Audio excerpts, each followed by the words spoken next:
Introducing Shape Blend, our newest feature in Spline, and it is very fun to use as you blend objects together to get these natural and smooth shapes. It's very beginner friendly and a pretty fantastic way to create in Spline. Hey there, I'm Ella from the Spline team, and today I'm going to walk you through this new feature. Alright, let's get started. This is a new file in Spline. I'm going to delete the default rectangle since I don't need it. And let's add the new Shape Blend feature. You can find it here in the top toolbar's drop-down menu under Path. Now, here in the top toolbar, we have some new options. These are the primitives that we can use when we are working with Shape Blend. We have the classic 3D objects of a cube, sphere, torus, and cylinder. Let's start by adding a cube.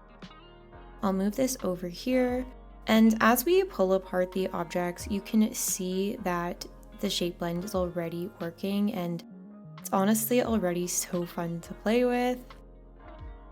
Now let's add some materials to these shapes before we move on. I'm going to click the Shape Blend group, and here I can add a matte cap that's going to affect all of the objects in the group. Let's use this one because it's not too shiny. I'm going to change the blend mode to screen. Nice. And then let's just move that under the lighting layer. Now I want to apply a color to the individual objects. I want the cube to be red and the sphere to be blue.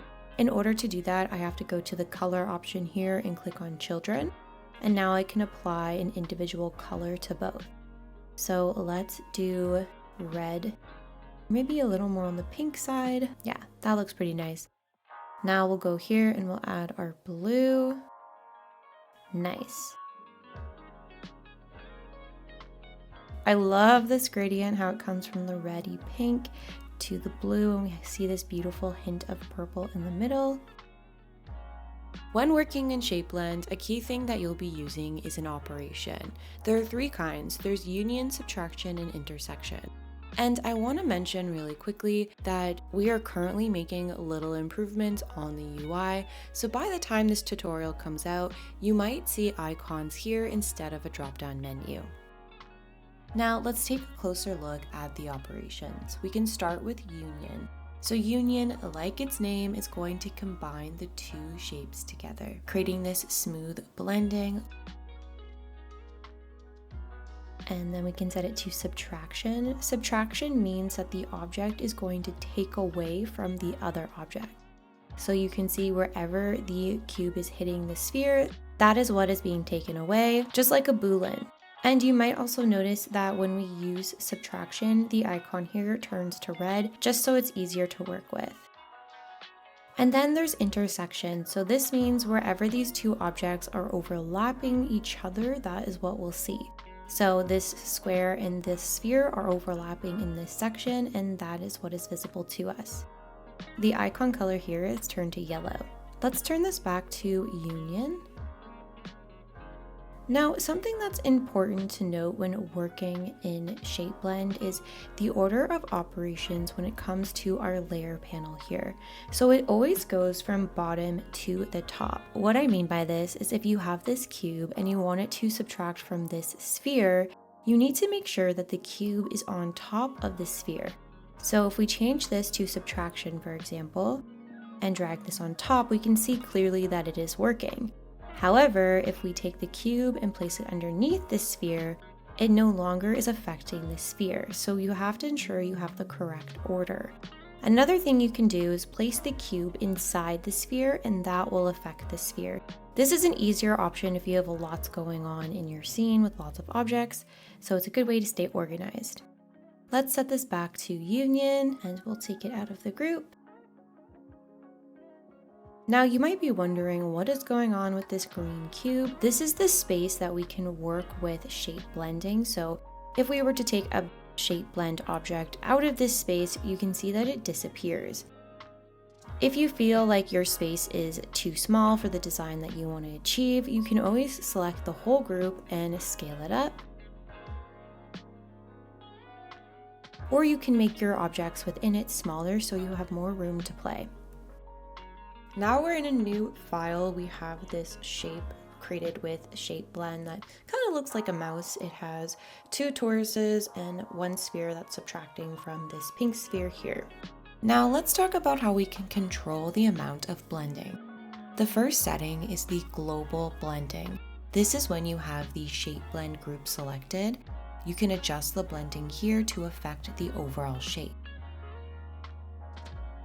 Then you can select the individual object, so I'm selecting the torus here. Then we can click Yes on Blend Override. Now this gives us more control of the amount of blending that is happening on this individual object. So if we use the slider to decrease the amount, you'll see that the blending becomes less intense. But if we increase it, you'll see that the blending becomes more intense and the shape starts combining itself even more with the other shapes. Another important thing to keep in mind is when you're selecting the whole group, there's this option for resolution. So here you can adjust the resolution of your blended shapes from low to very high. If you set it to low, this is going to work a lot faster, where higher is going to use more processing power, so it will be a bit slower. I personally prefer to work within the medium or high range just because I love that nice and smooth look. Next we have this bunny character. He kind of looks like he just came out of the Minecraft universe. We created him using Shape Blend and just a normal sphere for the eyes. There's also a floor rectangle here that we have applied with the directional light just to create this nice soft shadow that you see. So let's talk about how you can apply color to different sections of your Shape Blend. So if we go over to the Shape Blend group here, you can see the option color. Now there's the option for material and children. When it's set to material, as you can see, it will only use the materials you have applied here in the material panel. However, if you set it to children, it's going to pull the color of the children objects, which are the objects within the group. So if I select the left cheek here, you can see that the pink color is applied. If I select the right ear here, which is on the operation subtract, as we can see from the red icon, this has a pink color applied to it. So the takeaway from that is that you can apply your colors to your children objects within the group. And then on the group overall, you can then apply things like your matte cap, your depth layer, Fresnel, etc. If we go to our subtracted areas, let's say like the mouth, we'll zoom in a bit here. We can pull the mouth out. It's actually a torus that is using slice to create that kind of smiley effect. And since it has a color applied to it, even though it's being subtracted from the object, the color is still going to be applied. So you can use subtract in really creative ways to apply color to your other objects. The same thing is happening with the ears. So if we click here on the right ear, and has the pink color applied, so when I do push it into the white part of the ear, it's actually adding that divot and that nice pink color. So you can get really creative with this and add color in a lot of interesting ways. And if you have an object with subtraction or intersection applied, but you don't want to use the color of that child object, you can toggle it off by clicking No next to Use Color. For the cheeks, this is using the union operation, so not subtracting. Just click on this cheek here. And if I pull it out, you can see that it's a very small cube. And if I push it in, it starts to blend into the face of the rabbit, which is creating this nice soft gradient. Let's take a look at another file. This is the gummy bear. It is very glossy, it is very cute, and you can drag and drop the gummy bear's head just for funsies. So let's close this. If I select our Shape Blend, we can see that there is a group within the Shape Blend called Head. These are all the objects that make up the head. We have the right eye, left eye, nose, then the cylinders that are on the subtraction operation. These are creating this divot for the sphere of the right eye to sit in, and for the left eye. And the ears, like the rabbit, are also using a shape that is subtracting. Now, if we take a look at the materials here, you can see that the color is applied to material. Unlike the rabbit where it was applied to children, this one is applied to materials, meaning it is taking the materials from this panel only. So if we open up this gummy bear material asset, we can see that it's using a depth layer, which is set to this deep pink color and fades off into this more caramel color. And if we move the depth layer around here, you can see how it affects the gummy bear. And it's using another depth layer, which is just adding a nice highlight here around the shoulders and head of the bear. There's a Fresnel layer applied. I love the Fresnel layer because it's such an easy way to add a highlight to your 3D designs. If I turn this off, it's quite the dramatic change. So a Fresnel layer is a really fun one to play with, especially if you want to create a really glossy or plasticky material like this gummy bear. Then there's a matte cap applied, which is giving us this shine that you see. If I were to change this, say to this matte cap, the gummy bear now becomes a lot more glossier, a lot more plasticky. So you can play around with the matte caps in the Spline library, or of course you can upload your own. Moving along, I have this design here where we've applied more of like a realistic and rustic texture.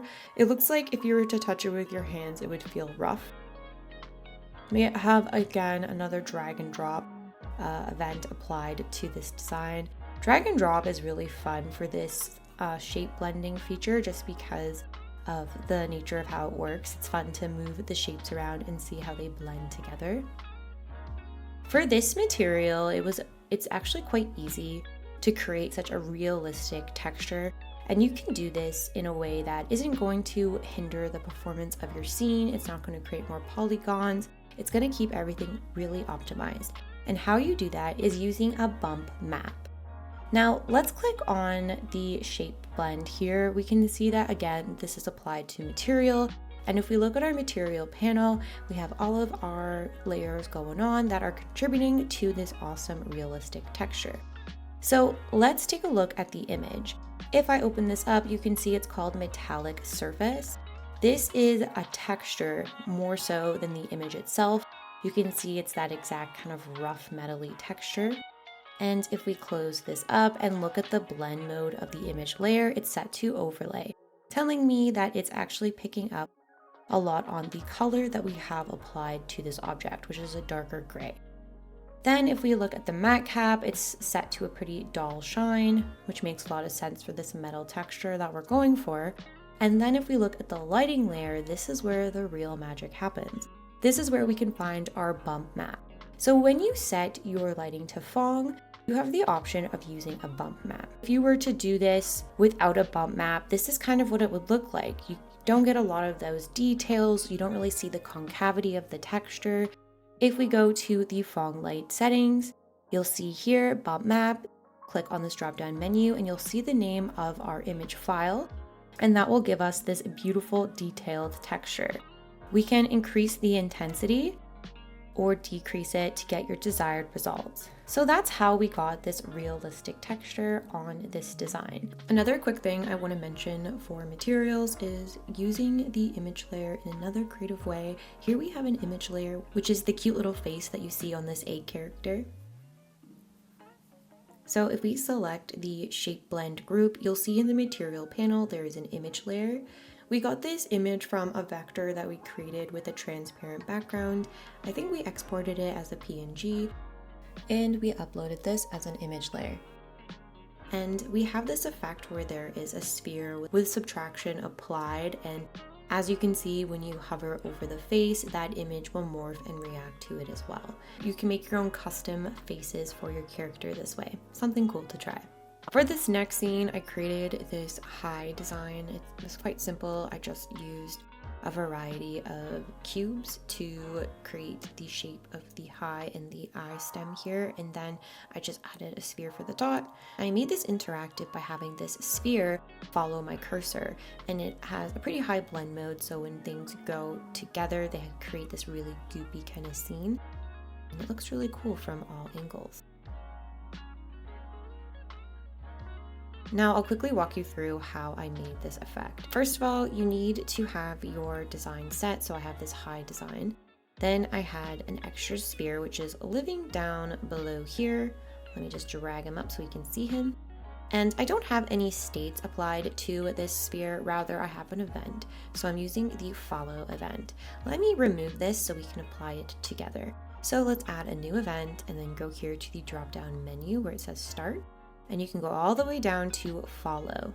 Click on follow and you'll see that the target is automatically assigned to your cursor, but you can assign it to other objects within your scene. So having that on cursor, and then the next thing I did was just apply a damping of 10. This just ensures that the sphere isn't following too directly behind my cursor, rather it has a bit of a lag, which I think is a nice touch. So then all you gotta do is press preview and it works automatically. The follow event is very easy to use. And speaking of the follow event, here's another way to use it. So I have what appears to be one solid sphere, but if I start moving faster, you can see that it's actually individual spheres that are all following my cursor. If we exit out of this, I have them separated so it's easier for us to see. We have a larger sphere, which is our leader sphere, followed by spheres that keep consecutively getting smaller. If we open up our shape blend group, you can see I have them all named. I have leader 1, 2, 3, 4, and 5. So to create this effect where all of the spheres are kind of following each other and creating this kind of tailing effect is super easy. So let's select our leader. Here I have the follow event applied and you can see that this is following my cursor with a damping of 3. Now I have the damping go up by a value of 3 each time.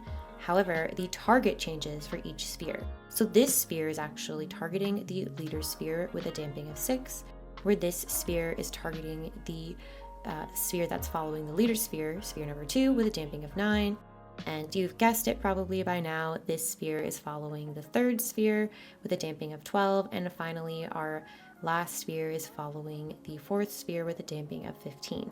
So that's how I've created this really interesting and fun interactive effect. If you're curious about the material of this design, it is quite pretty. It has this nice blue-pink gradient going on. I have it set to material and I'm using the gradient for now Colorful 05 from the Spline library. If you're interested in getting that, just click the 4 dot icons here and you'll find it under the gradient section of the Spline library. Keeping on the follow event trend, we are using the follow event here as well for this milk design. Except we're not using spheres that are on the union operation. Instead, we're using spheres on the subtracting operation to reveal the text inside of our milk bar, which I think is such a fun way to use shape blend. You could just have this on a start event, so you didn't have to use the follow event to see this, to create this kind of liquid animation. Or again, we like to make things interactive, so this is using the follow event so we can make that liquid animation ourselves by moving the cursor. This design is using the same logic as the previous design. If we click on sphere 1 and open up the follow event, we can see that this is targeting our cursor with a dampening of 20. And if we click on sphere 2, this is following sphere 1 with a dampening of 10. And then if we look at sphere 3, this is following sphere 2 and so forth. So they're all following each other to create that kind of interesting dampening effect. Another thing worth mentioning with this design really quickly is you might notice that the follow event doesn't go farther beyond the back of the milk bar. So we never actually see through the milk bar. We're only really affecting the front portion of it. This is achieved by applying these settings in the follow event. So we have the translation option here. It is only set to the X and Y axes. If we set this to the Z, for example, and go back, we can now go right through our milk bar, but this doesn't look as nice, so we have it just set to the X and Y axes so you don't go right through the milk bar to reveal the text. Now for our next design, we created this adorable little octopus character. He has these 8 arms and he's got a cute little face. We are using just normal spheres for the eyes, and then the rest is all using the shape blend. So for this, we have the sphere for the body. We're using a torus like we did with the rabbit to create that mouth kind of effect where there's that like divot for the mouth. And then we have a cylinder.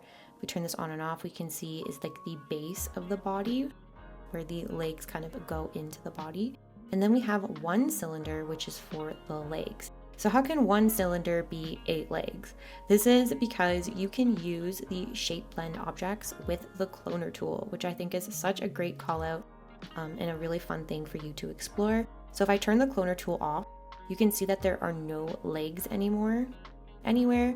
That is because if I turn the rest of this off, for example, we just have one leg that we are cloning 8 times.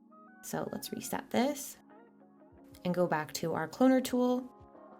We have the cloner set to radial, which means the clone pattern is happening in a radial or circular pattern. And we have the count set to 8. If we turn this count up, you can see a lot more arms are created. If we turn it down to 6, now we only have 6 arms, and then we can set it back to 8. So try using the cloner tool with your shape blend to create more interesting shapes, and honestly, it will save you a lot of work as well. Now, if we press the preview mode, we'll see that our octopus is actually animated and we have his arms moving in a 360-degree circle underneath him, which I think is such a cute touch and just adds to his character and makes him more adorable. So let's check out how this was animated. If we click on our leg here and go from base to state, we can see the Y value in the rotation is changing. It goes from 22.5 to 382.5, which means this is turning 360 degrees. If we open up the event panel here and look at how this was done, we have it going from our base state to our state with a linear transition with 15 seconds, so it's nice and slow and smooth. And then we have our loop set to infinite and set to ping pong. So that means it will turn and won't stop. So this is a fun way to use the cloner tool with shape blend and to animate it. For our next shape, we have this sphere that grows into this more abstract design and then goes back into the sphere, and we have a follow event applied to this sphere that is on a union operation. So let's check out how this was made. So if we go into our scene, we can see on the shape blend group, the color is set to material, meaning all of the color and materials are coming from this panel here. We have some depth layers applied over top of this nice pale blue with a Fresnel and matte cap, and that's kind of where we're getting this light shine from. And we can see here that this smaller sphere is following our cursor like we've learned about before. And then there's all of these spheres in red, meaning that these are in the subtraction operation. These spheres are different sizes and at different positions throughout the scene, and we have them kind of just layered around in this section. Now, what actually is happening is quite interesting. So if we click on this sphere and we go to the states, we have the base state and the state. How does this sphere turn from this into this? How this is done is using, again, the cloner tool. So we have our cloner tool applied. In the base state, our cloner tool is set to the size of 0. It's set on grid, and there's a count of 4. Randomness is also turned on to a strength of 100. And then if we go to state, we can see what has changed. The difference now is the size in the cloner has been set to 64 by 50 by 50. And nothing else actually is changing. We're just having our spheres grow from a size of 0 to the size of 64 by 50 by 50.